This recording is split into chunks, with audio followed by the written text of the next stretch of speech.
Hello everyone and welcome back to Holly's Garage. Today we'll be making over this brown old dresser that I got for free off of Facebook Marketplace.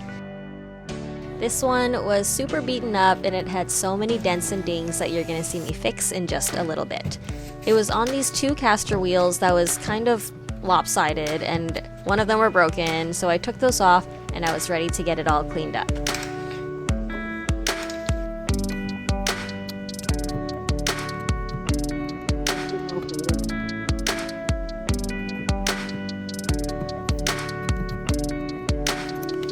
There were a lot of spider webs inside of the dresser, so I vacuumed out all the dust and then all the gross stuff too.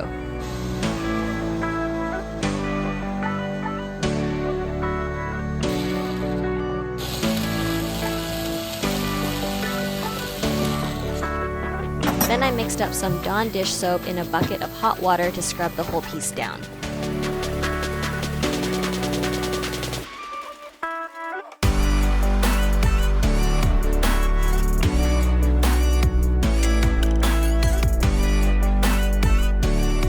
This is my trusty Dewalt sander, and I had used a 180 grit sand net to scuff up the whole piece to get it ready for primer.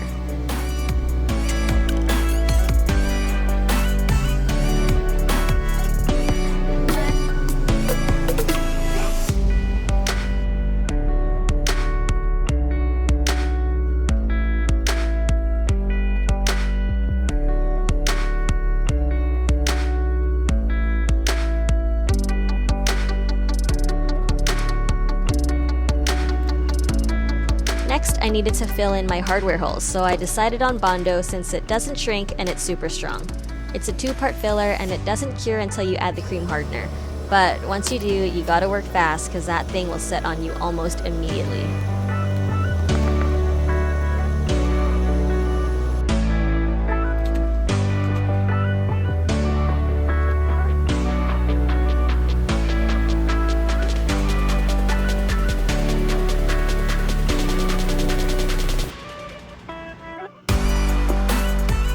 Kind of hard to see here, but the top was trashed with a million tiny dents. So I decided to mix up some wood filler and some water and spread it all over the surface.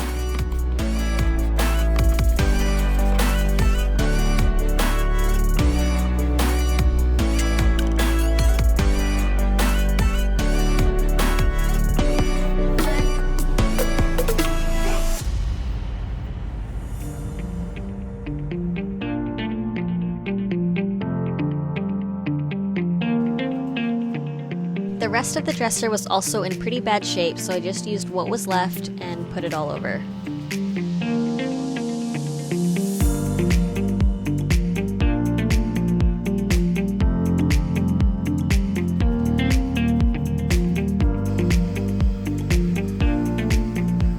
I sanded down all the wood filler smooth until I got a nice flat surface.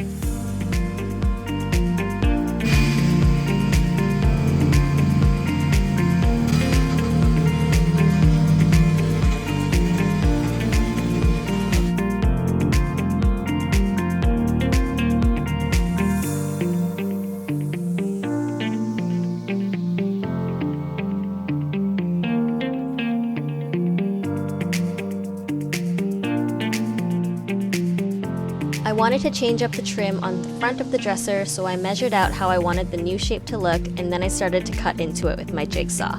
The wood kept rejecting my saw, and I really didn't want to mess it up, so I delegated the task to Kendall. You can watch him do his thing.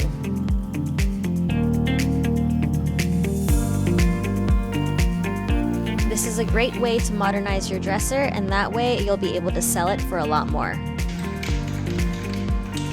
I used my Kilz primer on spots that had wood show since it's oil-based, or places that I thought would be annoying to prime with a brush and a roller.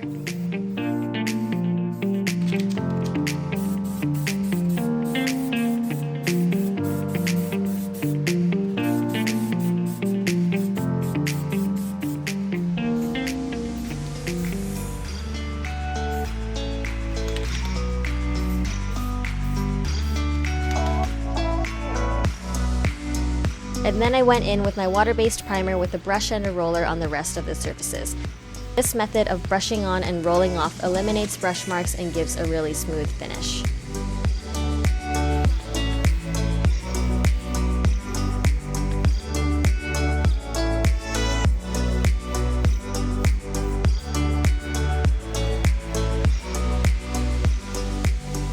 And wouldn't you know it, I had bleed through. So I went in again with my Kilz on those spots and that fixed it.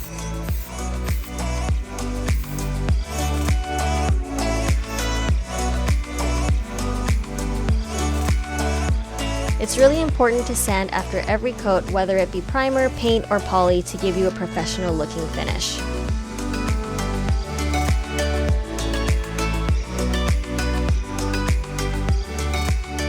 After I caulked this gap here, this piece was prepped and ready to be painted. I'm going in with Sherwin Williams Opulence. I think it's called Cashmere in America, but I'm using this really creamy light beige and I'm going to spray it on with my paint gun.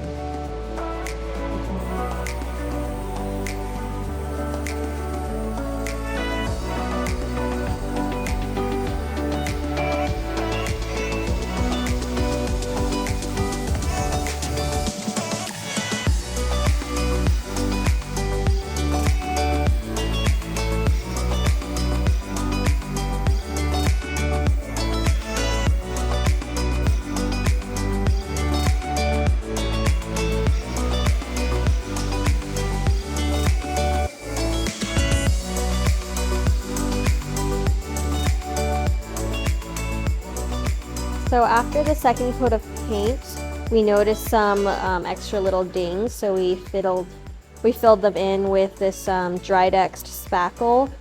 And the reason we like to use this is because since we're painting white, this also dries white.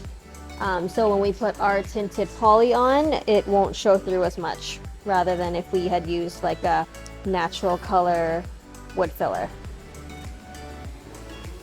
The spackling sands super nicely when it's dry, but it's not super strong, so I like using it on really small imperfections.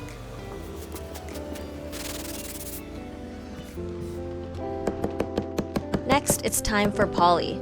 I'm using Behr's water-based polyurethane in a matte finish to seal in my paint and give it some extra protection.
After the first coat, I sanded everything lightly with my superfine sanding sponge to get rid of any dust nibs to prepare for the final coat of poly.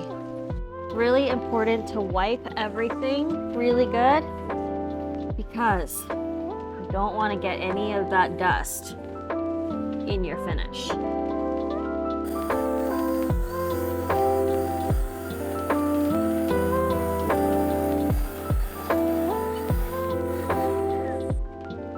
So we're ready to paint the handles. We're just going to paint everything black. First here we were kind of debating between black and then this color, which is antique bronze, but I think that black is just a classic timeless look. And then we have these as well, which we're going to spray. So yeah, let's put on our masks and then we'll get spraying.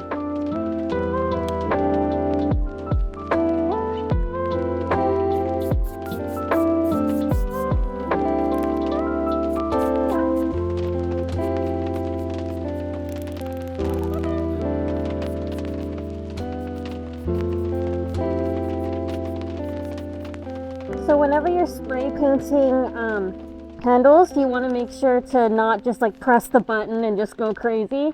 You want to kind of just like sweep it lightly And it's always better to build up thin coats than it is to just have like a big glob of paint on it that'll dry. Okay? We're done.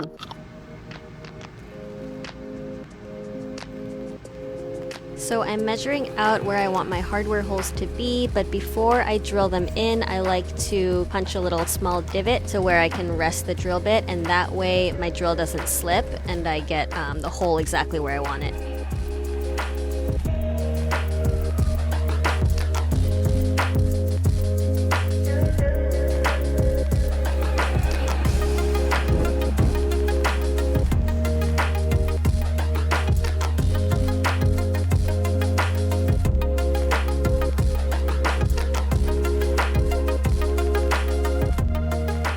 And this is where I realized that the holes I drilled were too small, so I had to go up a drill bit size and then make those a little bigger.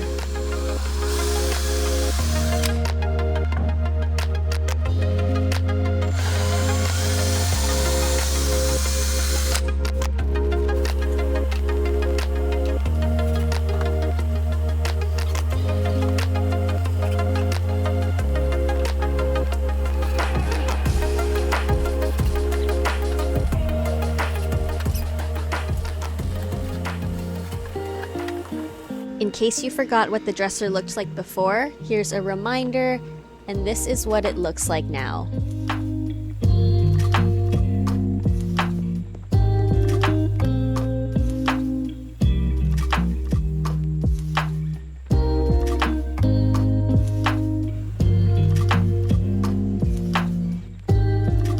The top looks so much better now. It's so smooth, and after trimming off the base, it looks like a whole new dresser. So that's it for the video. Thanks so much for sticking through to the end, and if you liked this video, then please subscribe, comment, or like.